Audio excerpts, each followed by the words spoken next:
Good evening, everyone. If you guys do not mind, I'd love to know where you guys are located. If you are from US, just the city and state, that will be awesome. If you are outside of US, maybe just put the country name. That will be great. And we'll just go live in a minute or so. All right. So excellent. So we got people all over from San Jose to Boston to. Okay. We see folks from Bahamas and Mexico. Welcome, guys. Boston, Connecticut, Portland. Okay, more people from Mexico. Good, good, good. So I presume the audience from Mexico, they are looking for admission process primarily in US. And Arthur, can you just tell me quickly, you guys are pretty much geared around the US school admission process, right? Or do you also support international? We do support international admissions. Most students are interested in gaining access to schools in the US, but we work with students all over the world and indeed with college admissions processes outside the US. Oh, excellent. All right, so I think we should just get rolling. So thanks everybody for your participation. The way we are going to conduct the session, I'll just walk you through what do we do at Moonshot Jr. My name is Alok. I'm a co-founder and CEO here, and we have our guest Arthur Smith. He's a admission counselor at AcceptU, and we'll go a little bit in the history, how we reach here, what we're doing. And today we are super excited to do the session on prepare for Ivy League colleges, how to really stand out on your college applications. And Arthur and AcceptU, I mean, he is going to walk you guys through what they do. They have been a big brand name when it comes to college admission. So he will take you to that journey shortly. So a little bit information about Moonshot Jr. And before I dive in, what we are going to do today, I'm going to walk you through about Moonshot Jr., hand it over to Arthur. Then towards the end, we'll go for Q&A. And if there is a need arise, please keep asking your question in the chat. We might be able to pick up a handful of questions during the session as the time permits. So a little about Moonshot Jr., what we are doing here. So really, I mean, we are in the midst of Industry 4.0. Everything revolves around tech, from robotics to AR, VR to IoTs. Whenever Gen Zs, they are going to go in the job market, we are talking, let's say 2030, 2035 timeframe. They are already saying more than 50% job will become contingent. What does it mean? These jobs will become like full-time jobs will start disappearing, and more freelancing and gig economies are going to take over. So at Moonshot Jr., we really preparing the next gen with the innovation and entrepreneurship, because we are really going to see a huge entrepreneurial revolution.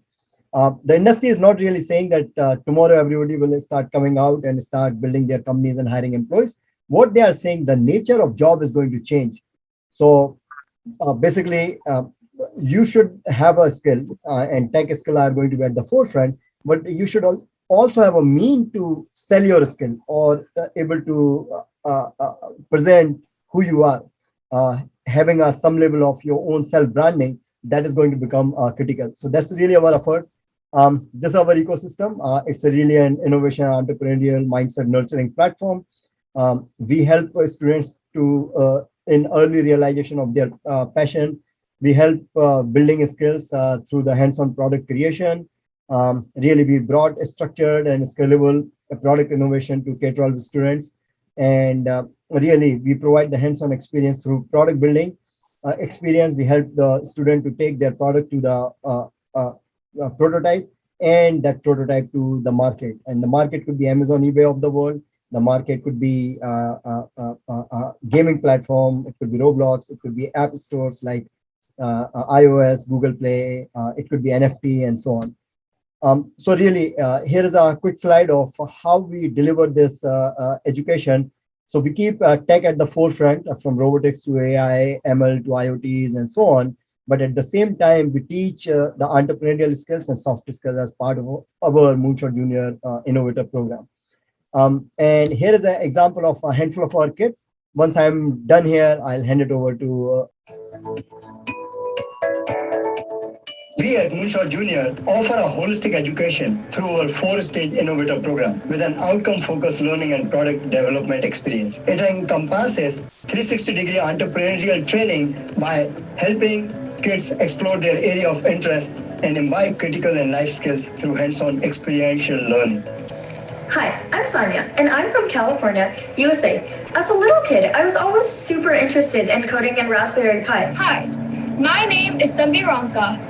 I'm 14 and I live in California, United States. I am the creator of the Fantastic Box. The mentors and subject matter experts at Moonshot Jr. have a flexible outlook. This is why I was able to articulately speak in front of a broad audience in arenas such as TEDx, where I shared my thoughts about the future. Hi, my name is Anita Escalco. I love robotics. I designed and created this camera add-on module with Moonshot Jr. Hello, I'm Aditi and I'm 11 years old. Hi, I'm Aditi, I'm 13 years old. And we live in England. Together we have written a book called The Atlantic Adventure. We are very grateful for Moonshot Junior's support during our journey. Hi, my name is Delina. I'm in 7th grade and I'm from Ontario, Canada. I made this animation to show awareness about the situation. Hi, my name is Liza Stellings and I've been studying with Moonshot Jr. and their innovative program for the past few months. So far, Moonshot has been truly wonderful and I've loved getting to do fun and amazing things with my incredible instructors. Now we are starting our prototype stage for our single button RF attention reminders. My name is Shoria Malhotra, and the creator of the most realistic Tombola app on the App Store. This app is one of the most realistic, if not the realistic, Tombola app on the market. The innovator program at Moonshot allowed me to get the guidance I needed throughout the whole development lifecycle of the app. So we are really not a college admission expert. That's where we bring our partner. Let me just go out so then I can go to the proper slides. Just give me a second. So that's where we rely on our partner, AcceptU. And I'm happy we have today Arthur. He's the admission or college counselor at AcceptU.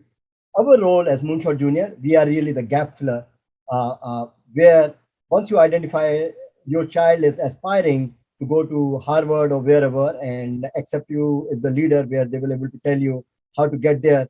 We are there to really help you going there, really helping you with your projects and so on.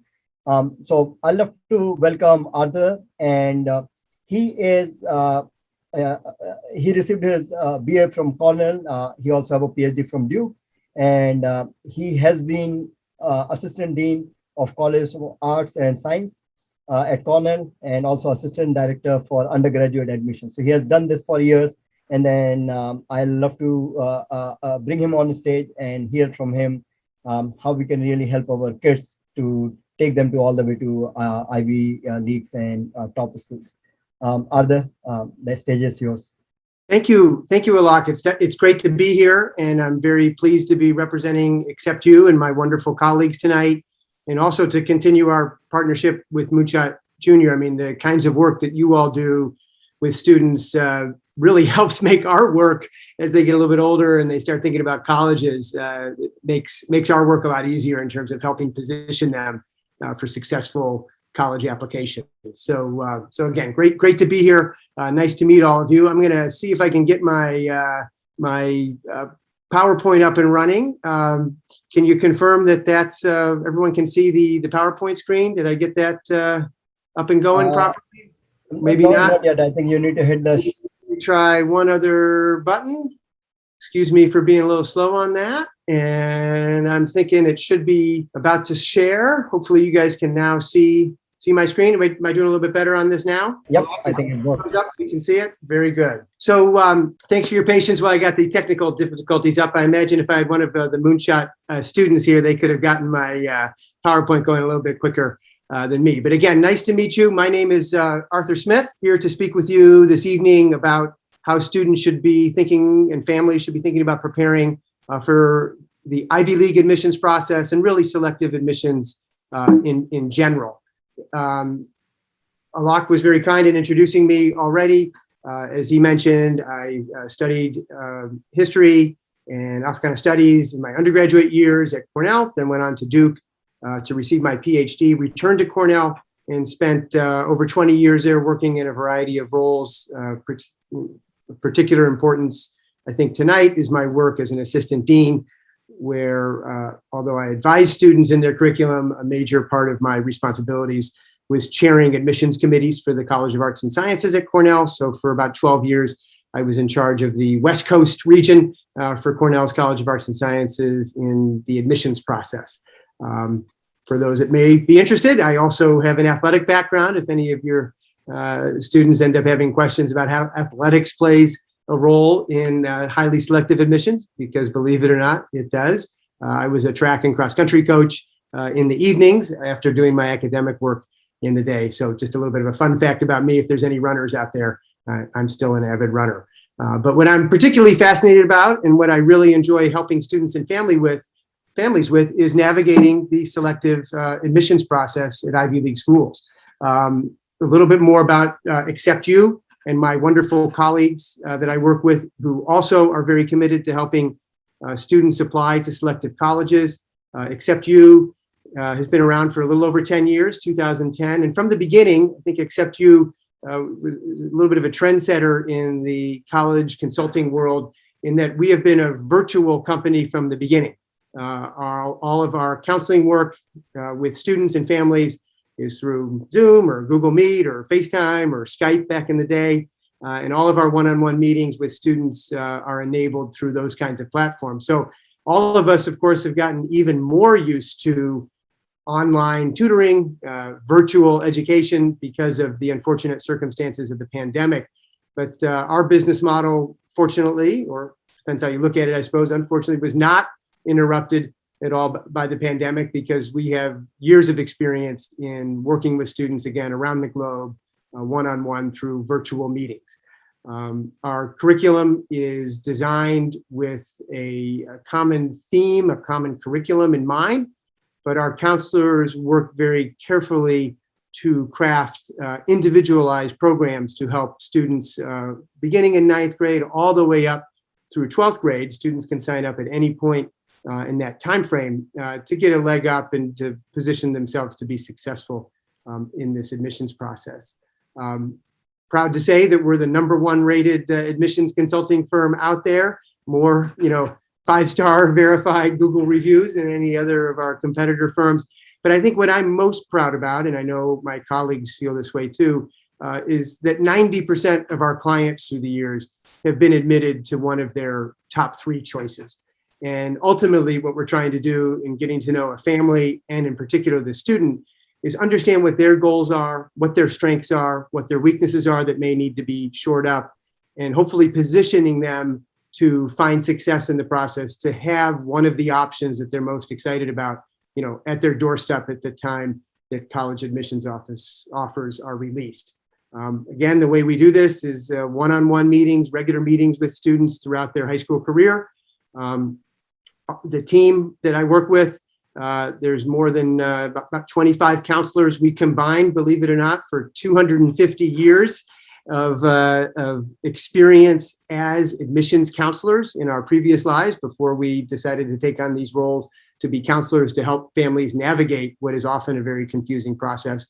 So lots and lots of experience on in terms of sitting in the chairs of the people and sitting in the room with the other people that help make the decisions to get students into a particular university.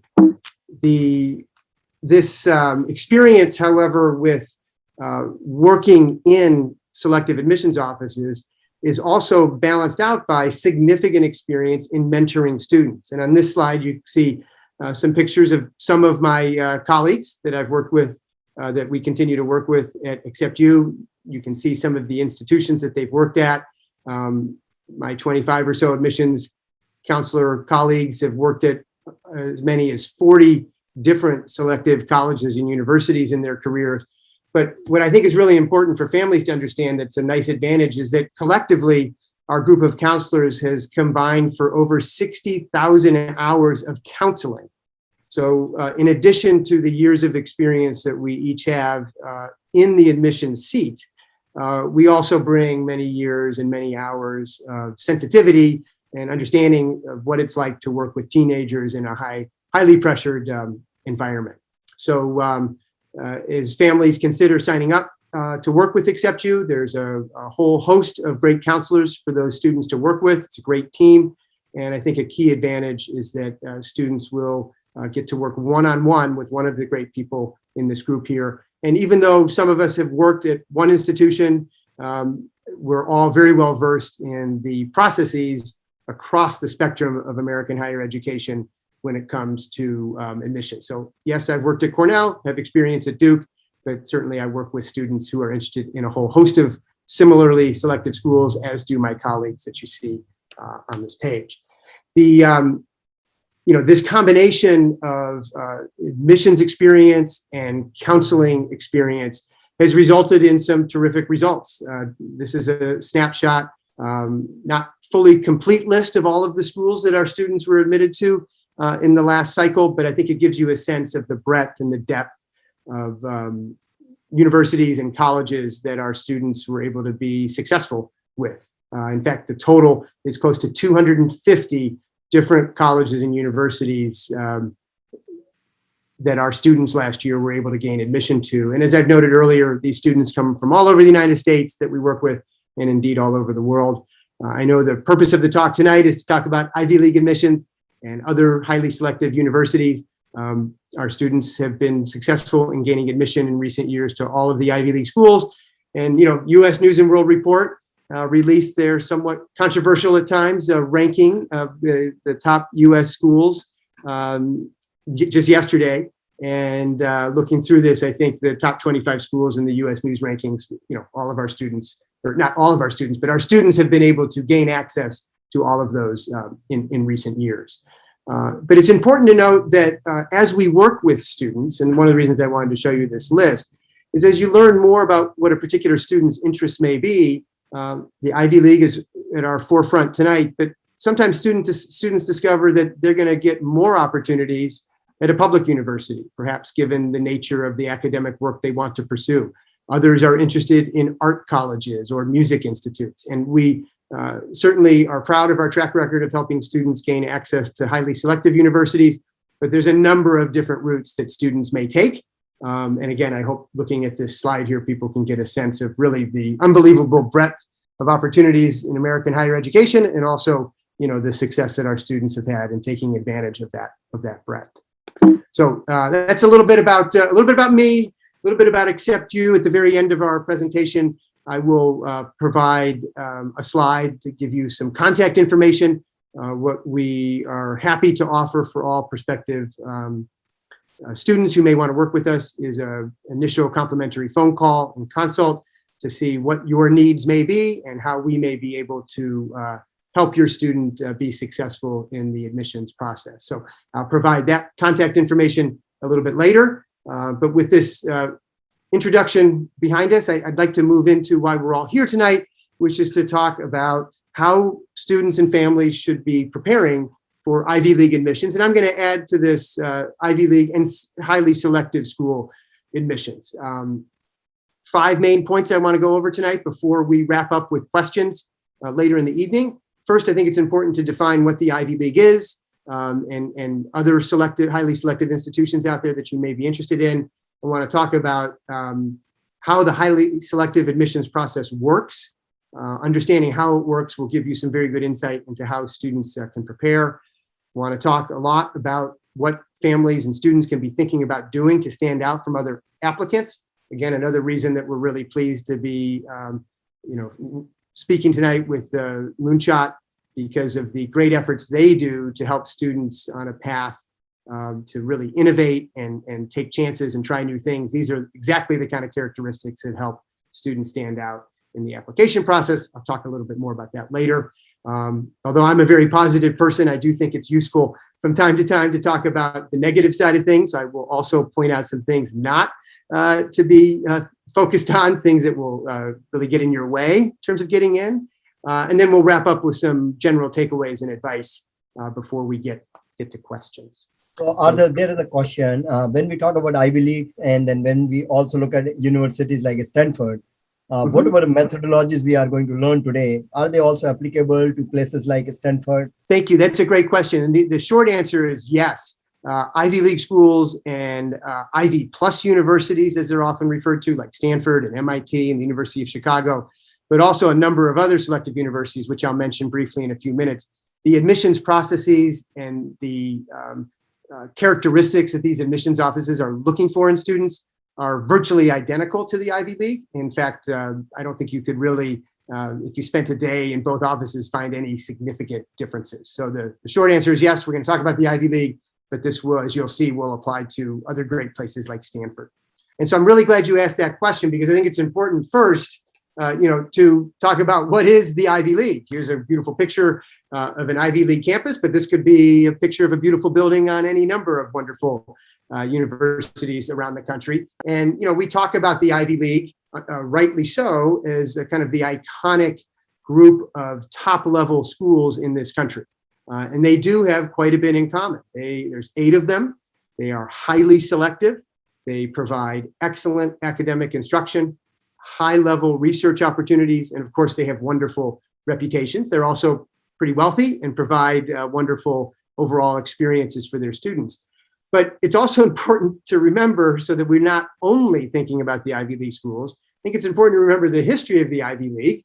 The main thing that these 8 schools have in common, the reason they came together in the first place, was to play football. The Ivy League, in fact, is an athletic conference.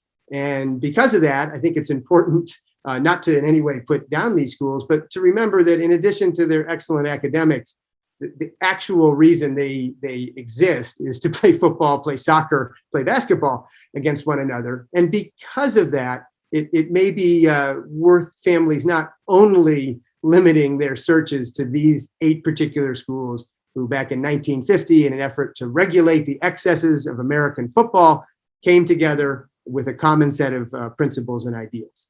Oversimplifying it a little bit to just say it's an athletic league, but it's important to remember those historical roots, so that, back to your question, Alok, we remember that there are other schools that choose not to compete in the same athletic conference, Stanford, Chicago, MIT, Duke, that may be also very worthy of your child's ambitions.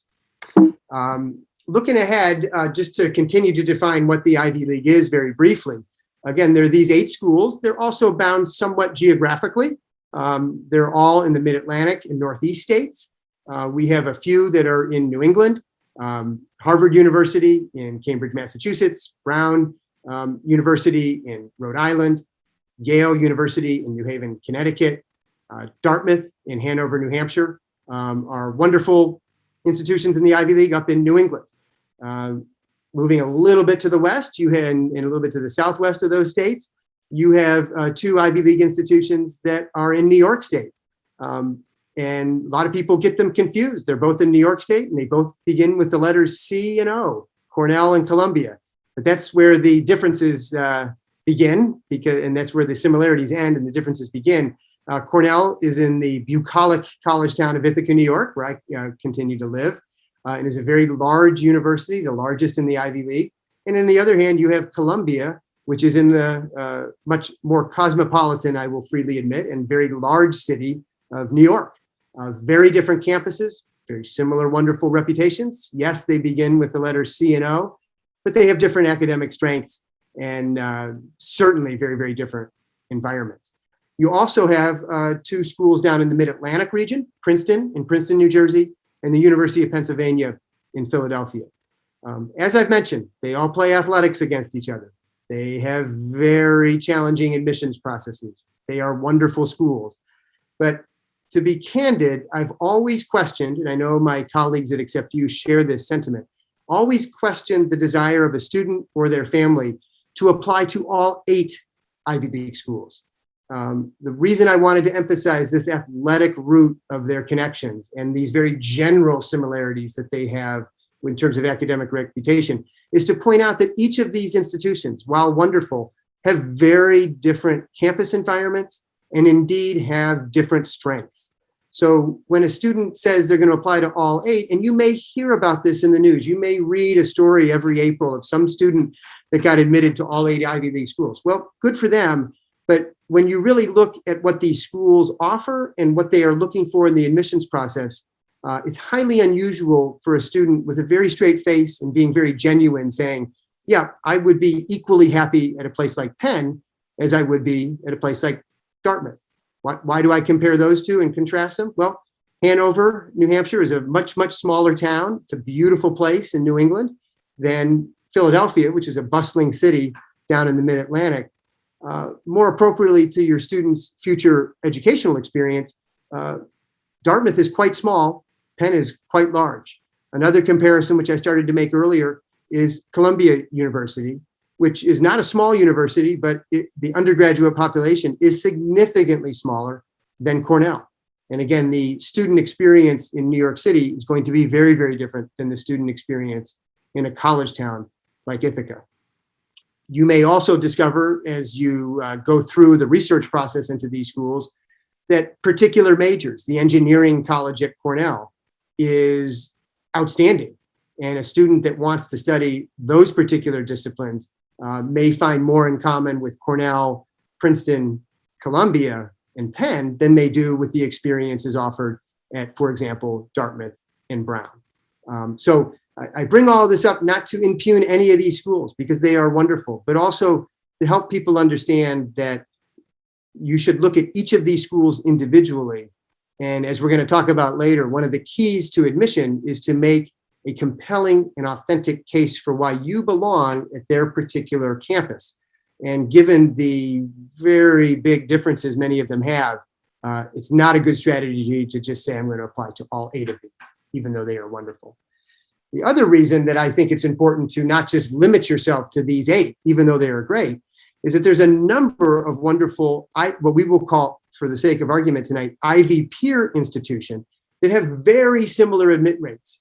If you look at the US News and World Report rankings that I mentioned earlier, came out again yesterday, very similar reputations, but perhaps they are in different parts of the country. Perhaps they provide different size college campuses, therefore different kinds of experiences. And as a way to simplify it, we've kind of broken down these Ivy peer institutions into 3 different types of schools. And let me pause again to address Alok's question from earlier. All of these highly selective Ivy peer institutions approach their admissions processes philosophically and in terms of their practice the same way that the Ivy League schools do. So when we talk about Ivy League admissions, I want to make sure that we're clear that what we'll talk about tonight also extends to these Ivy peers. So one group of wonderful types of schools to consider are liberal arts and science colleges. Now, I should note that all of the Ivy League schools have as part of their institution some sort of liberal arts approach. What makes this category of school unique is that they are singularly focused on the undergraduate experience. And the success that their graduates have in terms of graduate school and placement into jobs is at the same level as an Ivy League graduate would have. But it's going to be a very different kind of experience with that singular focus on the undergraduate experiences. Typically, but not always, these liberal arts and sciences colleges are in smaller college towns. There's some exceptions to that. You can see, Wellesley just outside of Boston. Reed College is a good example in Portland.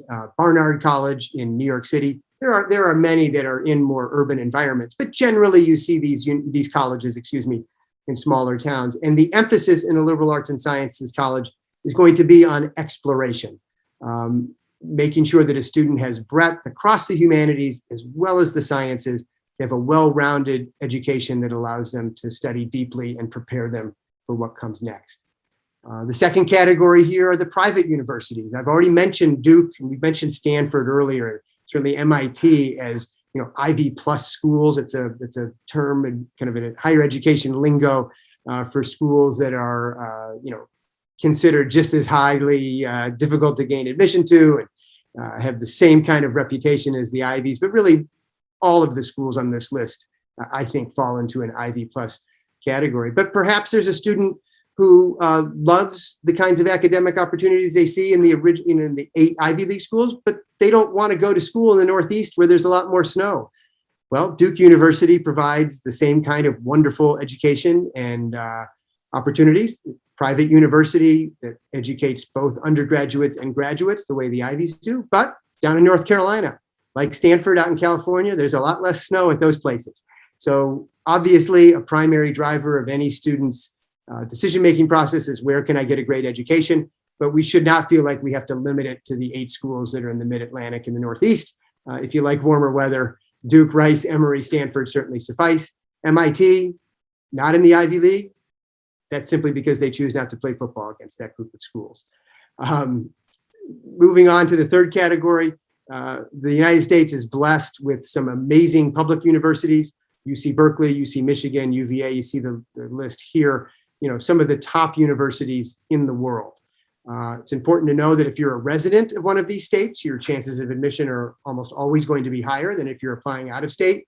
There's some exceptions to that. UC Berkeley, UCLA, for California state residents is still very, very hard to get into, 10 to 12% admit rates, but even more difficult if you were out of state.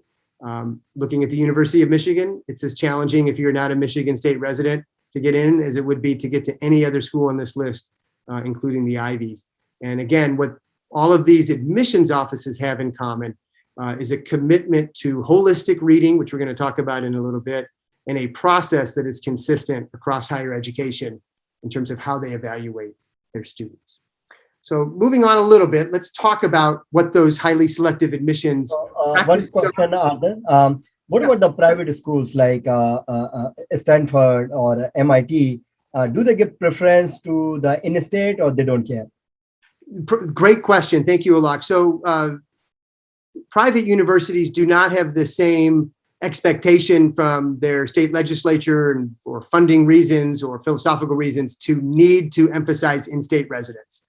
In fact, I think you'll find with private universities that sometimes being in-state could actually lower your chances. And what I mean by that is these private universities are also national universities. They are recruiting students from all over the country. They are evaluating applications from all over the country and the world.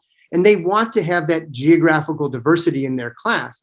So a student applying to Stanford from the East Coast or the Midwest, there are less of them applying there than there are students applying from California and the West Coast. It's just kind of a natural outgrowth of students often looking at great schools a little bit closer to home.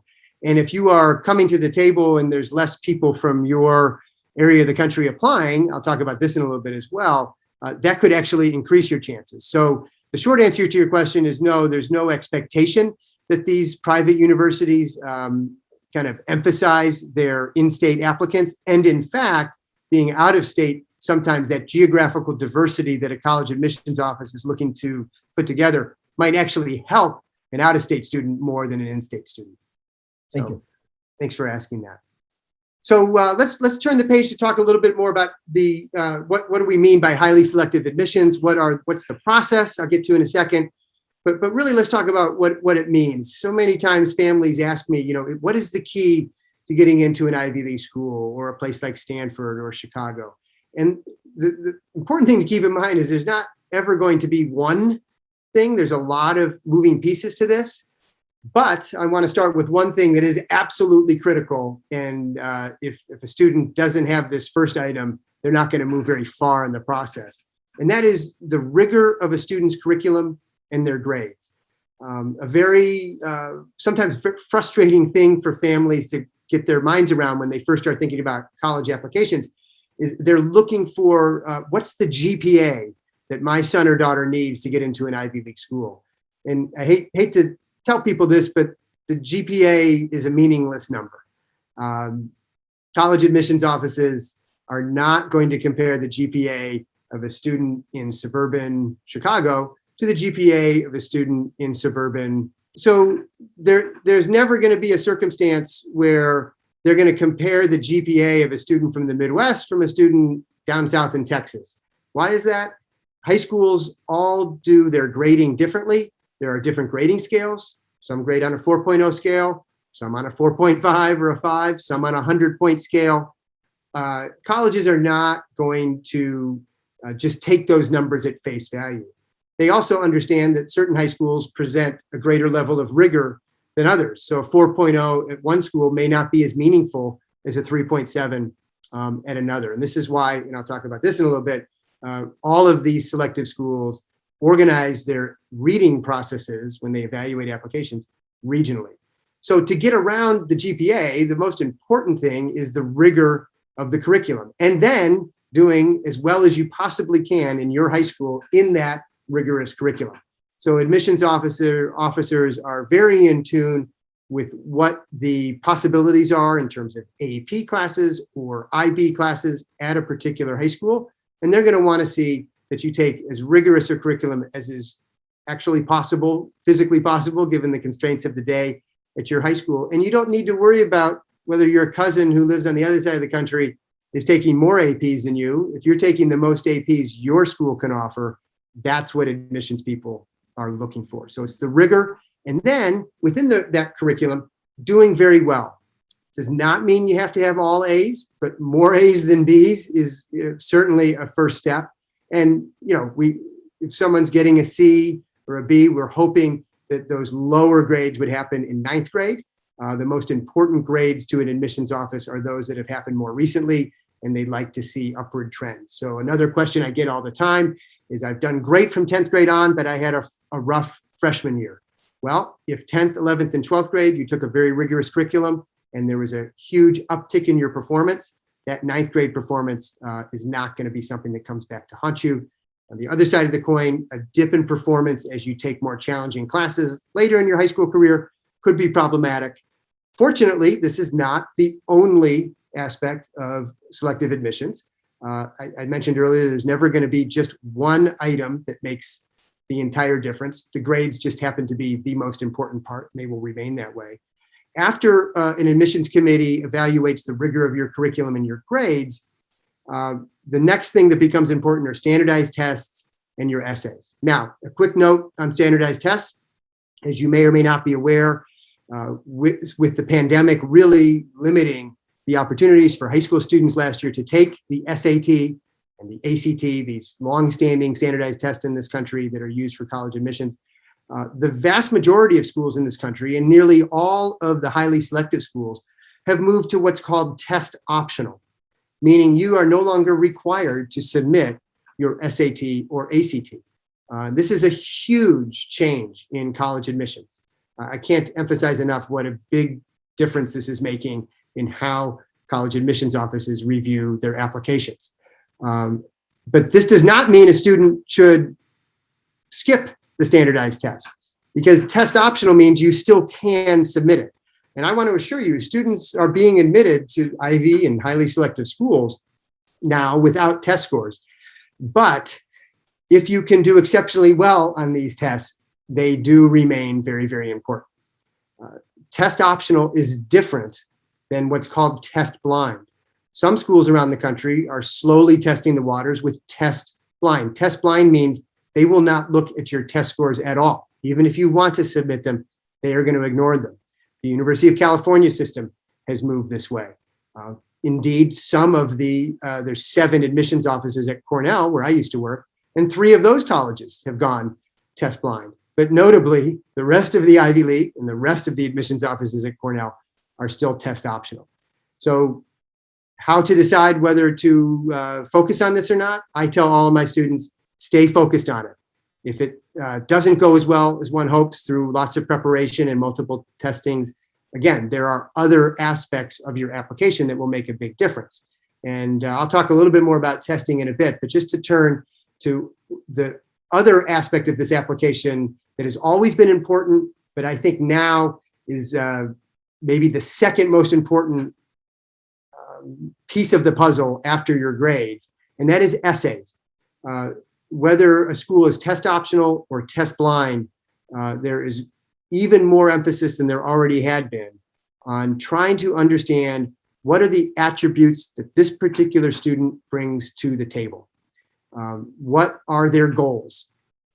You see with the bullet point here, wanting to be unique, interesting, and likable in your application can move the needle, because college admissions people are looking to build a class of exceptional people who certainly have exceptional talents in different areas, but above all, bring a likability to their campus community. Now, I don't mean likability in the sense that you're running for political office and, you always have a big smile on your face. Nothing wrong with having a big smile on your face. But what we mean by likable are the attributes that define the kind of person and student you are that are likable for an admissions officer. Some of those qualities include resilience. It includes being compassionate. It includes being curious.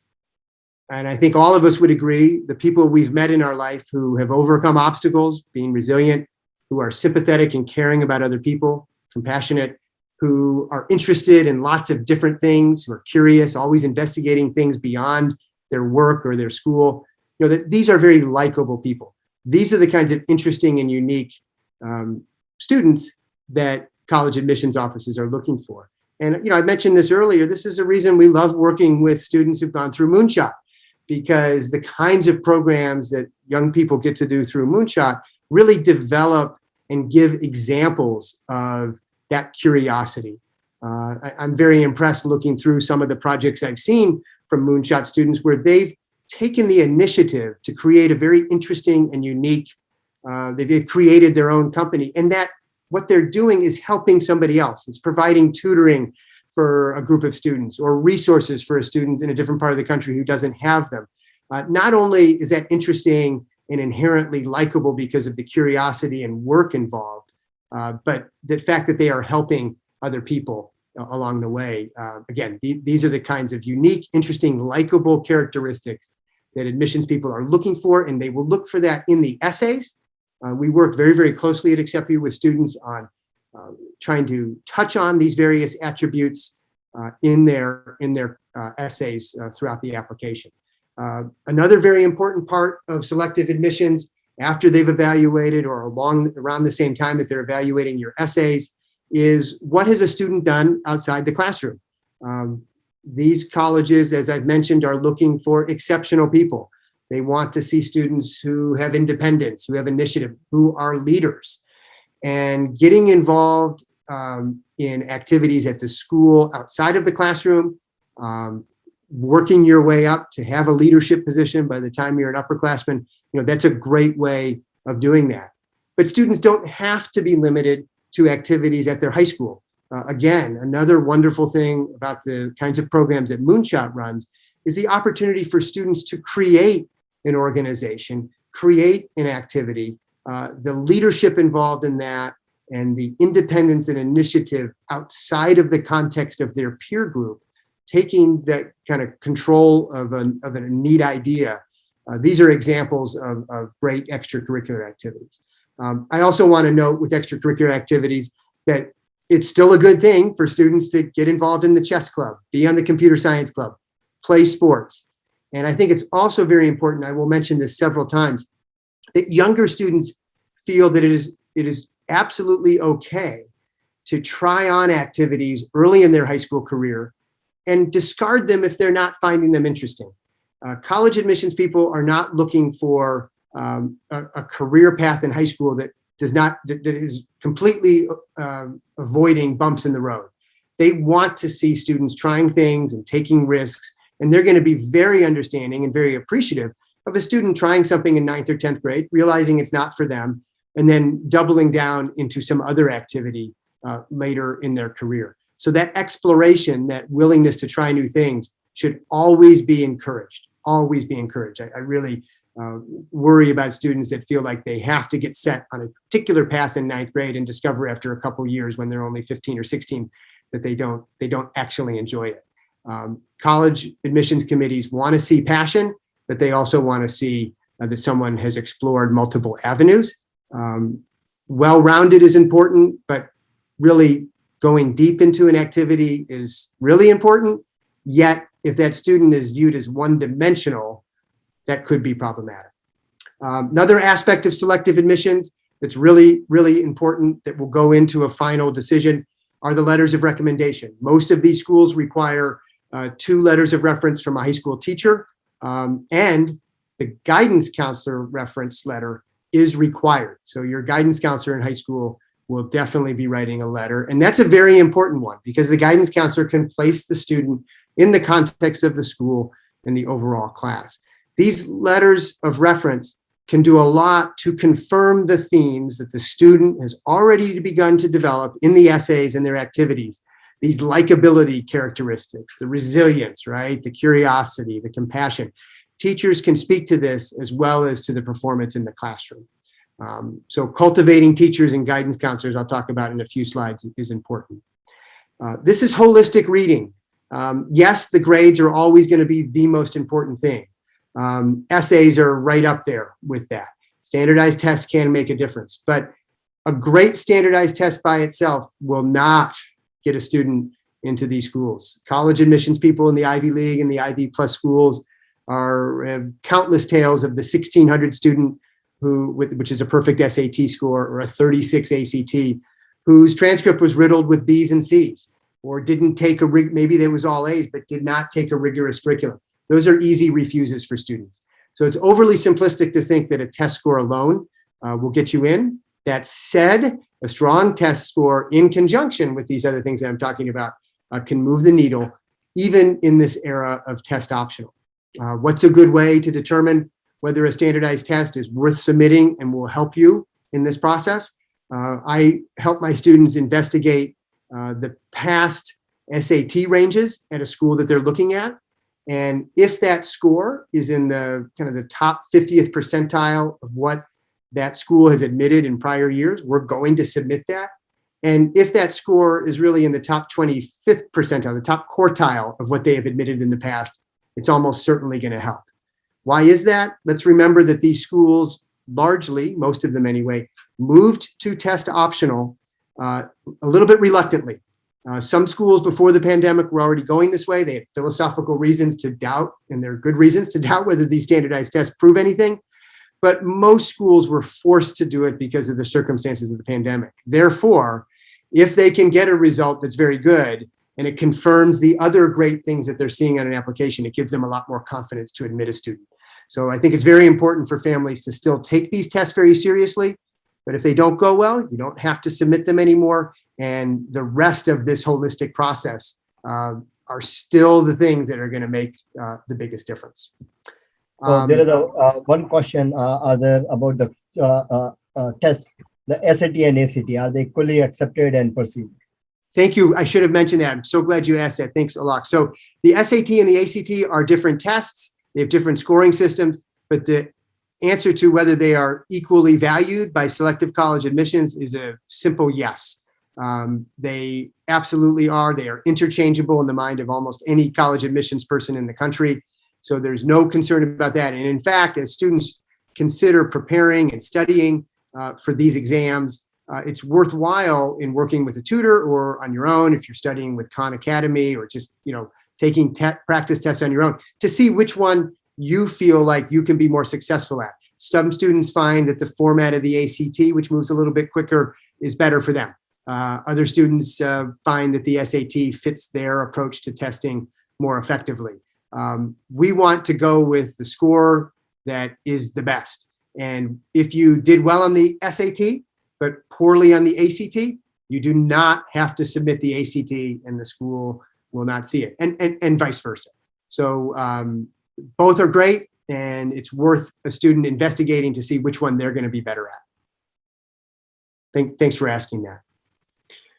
So let's talk a little bit about the process here. Once a student submits applications to universities, and this is all online now, back in my day, students did this sort of thing through the mail and typewriters. It's a lot easier now. The Common Application is the platform that the majority of schools in this country use, but the UC system has their own. There's a coalition application. All of them can be done online, and it certainly makes it easier to apply to more universities. The admissions offices will collect these thousands upon thousands of applications that come in.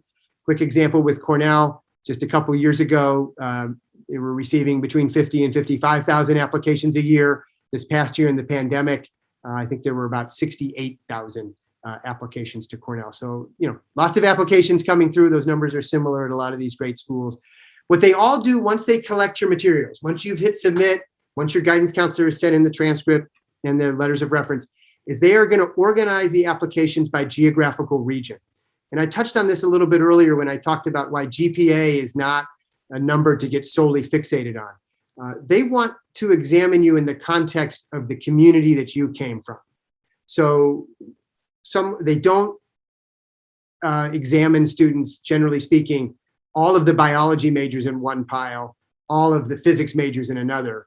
Instead, these schools organize around geographical regions, and these committees are chaired by people who are very familiar with the high schools in that particular region. So I mentioned earlier that I read the West Coast for a long time for Cornell. The gentleman I inherited the region from had read it for close to 20 years. And I'll give you a quick story. He shared with me that there was a particular high school in San Diego that if I were to ever see a student in the AP English class offered in junior year who had an A- or higher, that I should admit that student on the spot. And I said, well, what about all the other grades? And don't we normally expect that most students will get an A- or better in a class like that? And he goes, yes, but the teacher there has been there forever, and he's a notorious hard grader. In 15 years, I've only seen 2 students with an A in his class, and both were tremendous. So I filed that away, and sure enough, about 4 years later, I finally got a student from that high school who had an A in that English class. She wasn't the strongest in the sciences. She was strong enough, but she was a very, very gifted writer. And I admitted her right away, and she ended up being the editor of the school paper and did a great job at Cornell. The point is, these admissions chairs by these geographical regions get to know these high schools that carefully. They understand if there's a school that grades harder than others, and they're not going to hold that against a student. They're going to compare you within the context of your high school. Are you taking the most demanding curriculum at your school? And then how are you doing relative to your peers at that school? To finish kind of this process, they're reading through these, separating them into yes, maybe, and no. Quick example of why someone would very swiftly get into no pile is a transcript that does not have any rigor, a transcript that's littered with B's and C's. That can lead almost immediately to a no. At that point, the admissions officers meet as a committee. Who else is on that committee? Depends on the school, but it usually is a combination of other admissions professionals. And at some institutions, it may even include faculty who come in and help with reading essays and evaluating this person will be a good fit, at their school. And then, most applicants that are admitted are read more than once or twice. And sometimes it takes 2 or 3 reads before someone gets across the finish line with a yes. So I'd love to talk a little bit more if you understand that process of how it works. And this is why, let me back up again. It can take several months in regular decision when there's 50,000 applications coming in. They're sorting by geographical region. Each committee is going through, even in a sub-regional basis within their regional committee to compare and contrast students and look for the exceptional candidates. And it takes a while to sort through all that. So how does a student then stand out in their particular applicant pool at all of these schools? Well, I've talked about the grades and the standardized test scores. It's just worth mentioning again, even though we are in a new era with test scores, a student should be doing everything they can to maximize all aspects of their application. It's holistic. And so ignoring the test at this point because it's no longer required would be a mistake. If it doesn't go well, we move on to other things and there's still light at the end of the tunnel. But if you can do well, very, very important. I want to talk a little bit more about the essays. This is, I think, a prime place for students, particularly if they don't have the test scores that they were hoping for, to still be very, very successful. And yes, college admissions committees read these essays very, very carefully. One of the primary ones that I work with my students on, and I want them to finish it before they've begun their senior year, usually we work on it in the summer, is the personal statement that's part of the common application. This is not necessarily an academic essay, although it could be about something intellectual and academic. This is really where the student has a chance to tell a story about themselves that wouldn't be understood by looking at their extracurricular activities, by looking at their grades, some aspect of their journey into adulthood that will make them likable. This is where I like students to think about examples of when they've been resilient in their life. When have they overcome disappointment? What stories can they share of personal growth? This could be a place to talk about how they've helped other people, examples of being compassionate and empathetic. And then certainly if there's some fun stories about curiosity, it'd be great. And with our students that have worked with Moonshot, so many of the activities that they've created through Moonshot are fertile ground for great stories. Because inevitably when you're a young entrepreneur, things don't always go smoothly. How do you handle that? How did you learn from your mentors to pick up the pieces and make it work? These experiences often make for great personal statements on the comment application. The second set of essays that are, I'm going to say, even more important, you got to have a good comment application essay to keep the reader interested. But the other set of essays that really make a huge difference with selective colleges is that each university you're going to apply to, in addition to the personal statement that's on the comment application or the coalition app, is going to have supplement essays that are specific to their particular institution. And the range of these questions, is pretty diverse, but in general, they're trying to get at, why are you interested in what you are interested in and why do you want to be at our school? And this is where it's appropriate to talk about unique academic interests, where it pays to be strategic and think about perhaps a major that's a little less popular at their institution. It's okay to be strategic. At almost all of these schools, once you get admitted, you can change your mind on what your major is. There's very, very few institutions out there that will hold you to your major based on what you put on your college application. That's not the point of college, to have that figured out before you get to college. The point of college is to investigate that there. But they are interested in what you think you're going to pursue. And the analogy I always use is if you're at the grocery store and there's 3 or 4 checkout lines, and one of them has 15 people in line, and another one only has 2 people in line, and another one just opened up and there's nobody in line, which one are you going to go in? You're going to want to get into the one where there's nobody in line or very, very few people in line. And so at some schools, perhaps there are certain majors that it's a reason you want to be at that school. Well, lots of other people think that way too. And so positioning yourself, perhaps I'll use computer science as an example. At some institutions, that it's a wonderful major, but lots of other people are applying. You want to stand out in this process. There are other majors that are related to computer science that many institutions offer.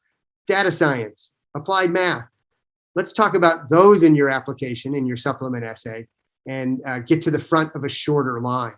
And again, once you're in the door at these institutions, generally speaking, it's not that challenging to switch majors. But being strategic and looking for the door that is going to open the easiest for you is an important part of this.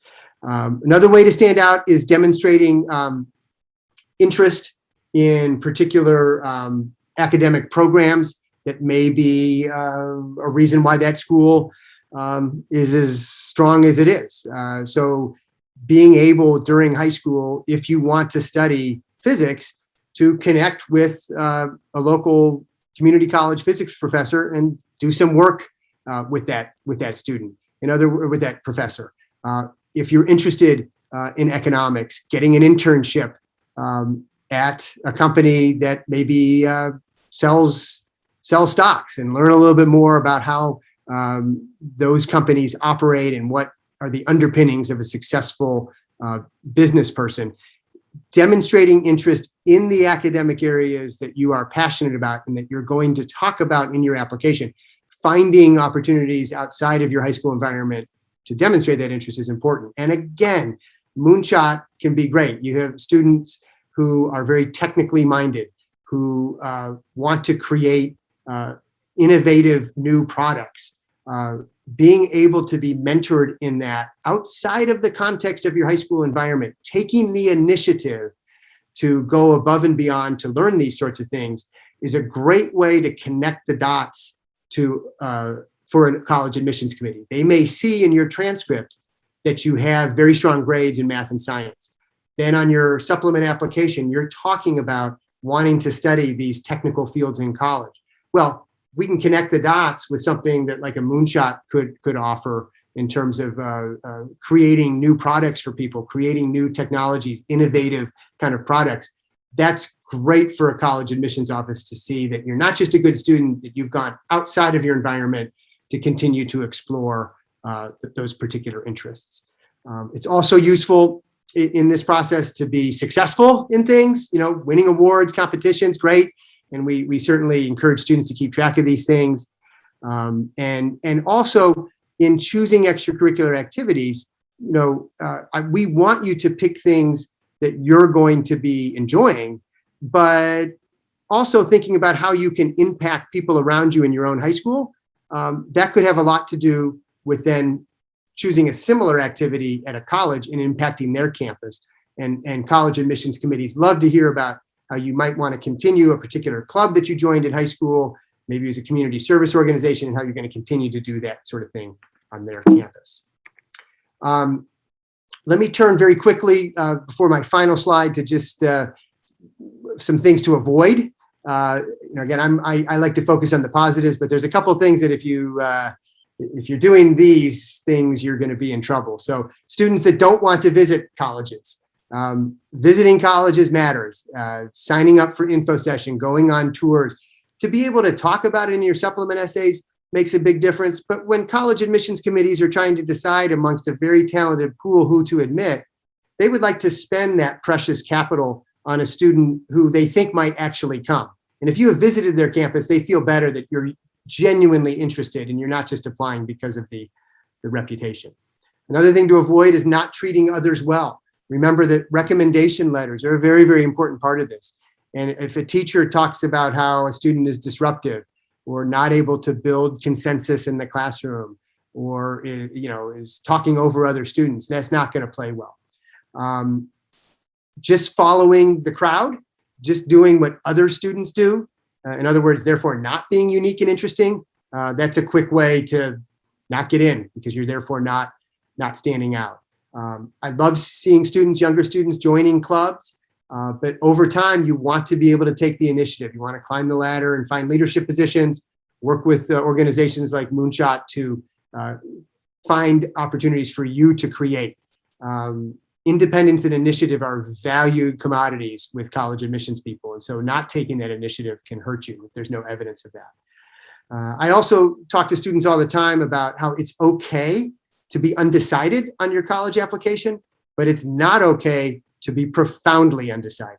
So you may not know precisely what you want to study in college, and that's okay, as long as you can talk about a couple, 2 or 3 different areas of academic interest that you have, but not revealing any kind of interest. Just saying, well, I know you've got a good school and I'm hoping I'll figure everything out. You'll show me the way when I get there. That kind of lack of focus is a quick way to see your essays kind of headed towards the no pile. And I've already mentioned in your activities and in creating new organizations, if you're working with Moonshot to do those sorts of things, you want to be a leader. So not taking advantage of those opportunities, is a good way to kind of stay with the rest of the pack and therefore hurt your chances of getting in. Alok, I'd like to give a few pieces of advice and then hopefully I can take some more questions if that's okay. Yeah, absolutely. Great. So the one piece of advice I just want to make sure you are all aware of is when to get started. It's never too early to get started. When we work with students, admittedly, 10th and 11th and 12th grade, we have more to do than we do with students in 9th grade, but there's a lot that can get organized in 9th grade. Students are still exploring what they're interested in, but we can start a file. We can encourage students to get to know their teachers and your guidance counselor. Remember, your guidance counselor's letter of reference is required, so you want to become best friends with them. So there's a lot that we can do early on to get a student connected with the important people at their school and begin the process of thinking strategically about their extracurriculars and building a resume. I've mentioned this already, and I want to emphasize it once again. One of the reasons I love working with my younger students is encouraging them to try new activities and be unafraid to drop them if they're not really of interest. The best way to find what you're passionate about, and being passionate about something is key to getting into college, is to try things. And so I love working with my younger students to explore these opportunities. And then, of course, we're encouraging students, and I'm giving you this advice now, do well in your classes, take challenging classes. And finally, if you're working with, I would encourage you with the Moonshot students to really take advantage of these unique opportunities to create and build something of your own. That makes a big, big difference. With those foundations in place, then in grade 12, I'm encouraging students, and if you have a grade 12 student now, you want to be all in on writing great essays, preparing for interviews, because it's these additional things outside of your transcript and grades that can still move the needle. When you get to grade 12, if I work with a grade 12 student for the first time, there's nothing I can do to change their activities or their grades that happened in the first 3 years of high school. But what we can still control is the possibility of presenting great and interesting essays. But if a student has begun thinking about this process earlier, they can build that great foundation, have more to write about, and be successful in this process.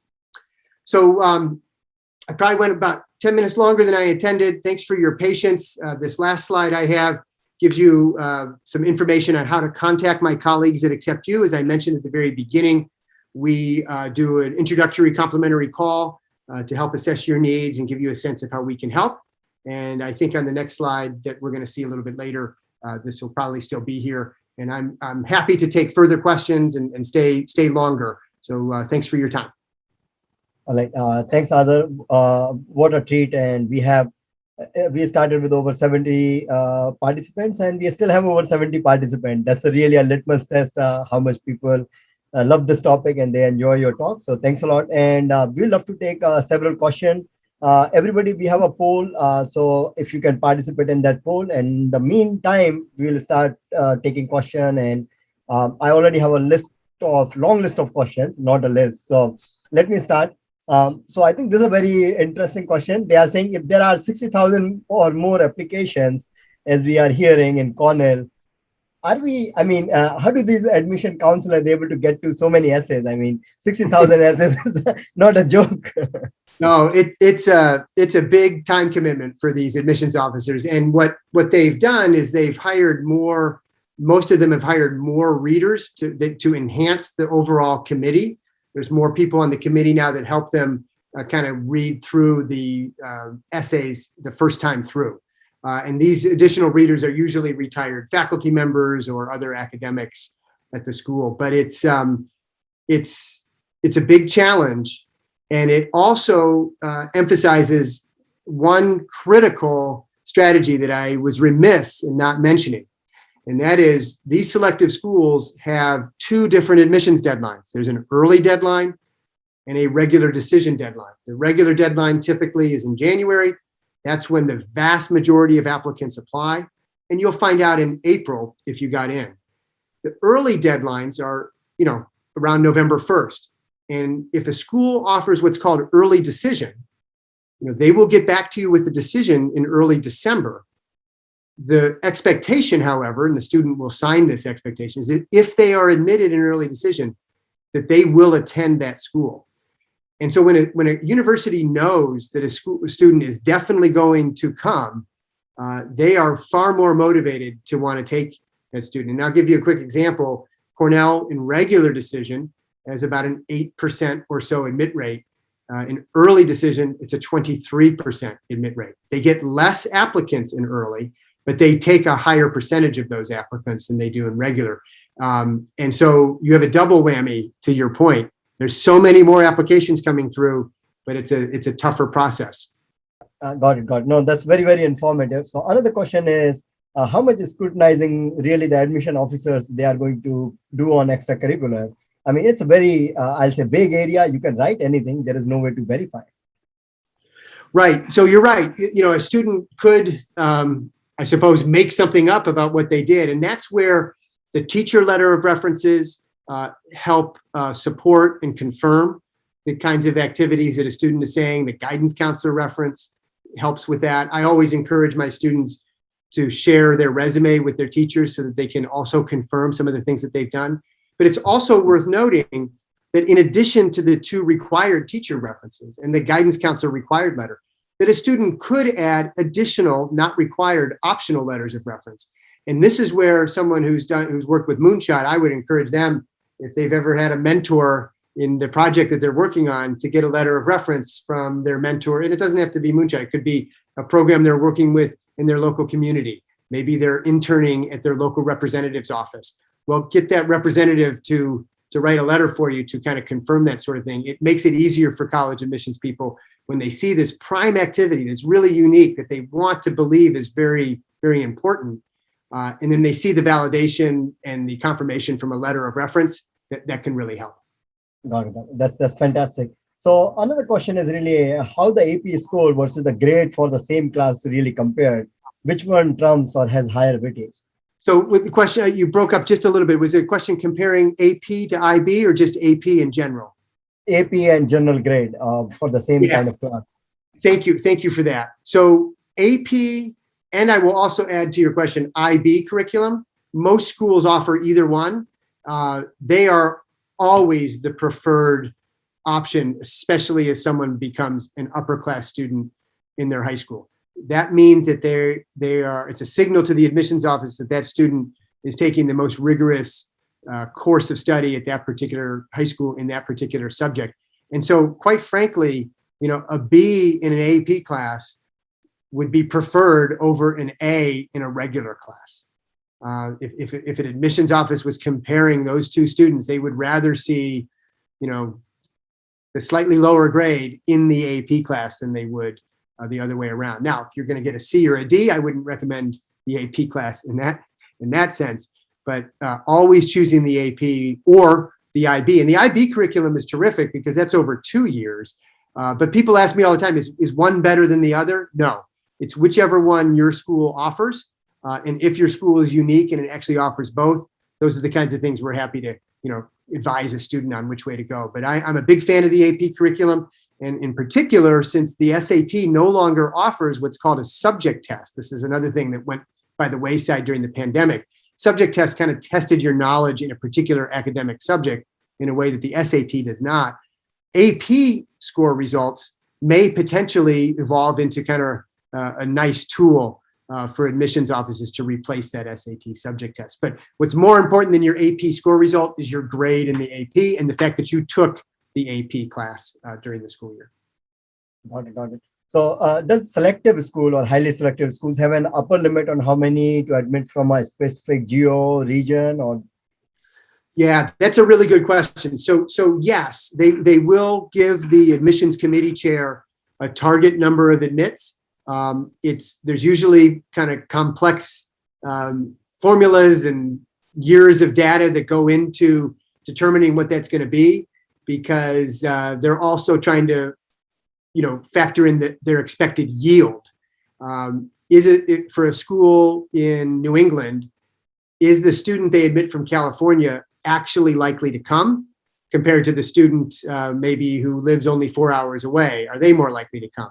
And so because of that, weirdly enough, they might admit a few more percentage-wise California students because they still want these California students. They want them to make up their class, but historically, perhaps they don't yield them quite at as high a percentage as the more local kids. So they may actually, give a higher admit rate to the West Coast committee than they would to their more local committee. Another example of what I was talking about earlier with in-state versus out-of-state. But yes, there is going to be an upper limit on what each committee can accept. The differences in admit rates within a particular institution is not going to be very, very significant. But again, you may find that a student applying to an East Coast selective school from the West Coast does maybe have a couple of percentage points chance higher than a student who's local to that institution. Got it. And how can college really know if we visited as international students? I mean, it's very expensive and it's really important to physically visit colleges. That might not be practical. Yes, that's a great point. And maybe one silver lining that's come out of the pandemic is that these schools are offering virtual tours and virtual info sessions, and signing up for those can be one way to indicate one's interest. And they are far more forgiving of a student coming from Europe or from Asia who has a long way to travel. If they weren't actually physically able to be on the campus, they're not going to hold that against them, but they would like to see some evidence that they've gone out of their way to learn more. And this is also an opportunity in the supplement essays that I talked about. We want to focus primarily on the student's academic interest and their academic connection to the campus. But if they picked up some interesting tidbits about the campus or the community culture through their online visits, or maybe even reaching out to a professor and asking a couple questions, this is a good place to mention that, to signal to the admissions person that you've made the effort, even though you couldn't physically be there, you've made an effort to show that real sincere interest in that school. So another interesting question, would they prefer a B in an AP class versus really not taking the class at all? Yes, they would prefer the B. They would prefer the attempt at taking that high-level course. And again, all A's is not required. Now, I would say that even though I say yes, they would prefer that. Let's use the example of a student that wants to go into STEM and a STEM-related field, and the AP class was AP Bio or AP Chem. One, you need to take it, but two, we would hope that those classes would be A's. Much more forgivable for that STEM student to get the B in AP English or AP US History, which is a little bit less related to their stated interests. But we would still want them to be taking that college level work and that highest level work, even if it's not in their main area of academic interest. Why is that? Well, the best predictor of what is going to happen in college is what has happened before. And let's not forget that when you're in college, even if you have an interest in the STEM field, at most of these schools, you're still going to be expected to take the occasional English class or history class. And they want to make sure that you still have those tools as well. Not as critical that it be the top performance, but it is important that you took the rigorous option. So we still have over 70 attendees. Thanks a lot, everybody, for continue to stay. It's over 15 minutes. Let's take another question or two, and I really like to release you, Arthur, but I think there is so much interest. I'm just not able to say no to anybody.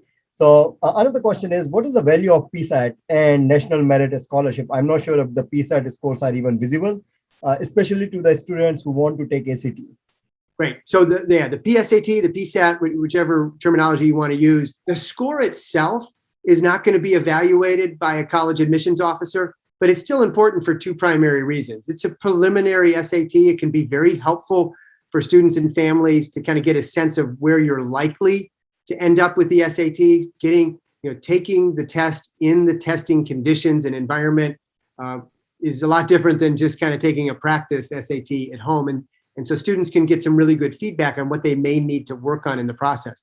But more importantly, the PSAT is what determines National Merit Semifinalist designation. It's done on a state-by-state basis. So a score in Connecticut to become a National Merit Semifinalist is going to be different than what is needed in Wyoming. They do it state by state. But that's how one of the key steps to getting that designation.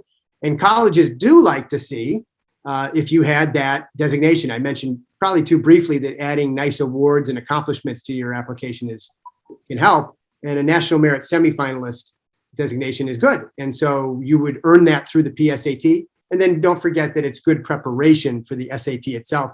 But just to manage everybody's expectations, the college admissions office is not going to ever see the PSAT score. It's just what it does for you in preparation and getting that award. Excellent. So I think this is the last question, and then I'll let you go, Arthur. I'm sure there are folks waiting for you. So, and I'm not sure, I'm also not aware of this thing. The updated UC, are they out of state quota? Are you aware of anything like that? Was a question about UCs and out of state quota. So yes, there are indications this year, more than indications. I think a new policy, in fact, with the UC schools that although they're still going to admit out-of-state students, they have committed to admitting more in-state California residents this year than they have in the past, but they're not necessarily increasing the size of their freshman classes. So by default, that means we can expect that less out-of-state residents will be admitted to the UC schools. That's going to make places like UC Berkeley and UCLA even harder to get into than they were before. But I want to emphasize, they're not stopping admitting out-of-state students. They are going to emphasize the in-state students in their process more than they have. And they've announced that and publicized that already. Thanks a lot, Arthur. Really, I think a wonderful session. I'm able to learn a lot, though I do this all the time. So thanks a lot. Very, I'll say, valuable session, very informative. And we'd love to have you again. Well, thank you. I would love to join you all again. And on behalf of my colleagues at AcceptU, we would love to hear from anyone interested in working with us. And again, we're very grateful to work with an organization like Moonshot that really helps give students the kinds of tools, skills, and experiences that make our job as admissions counselors easier. So great to work with you. Thanks a lot. Happy evening, everybody. Take care. Good night. Thanks.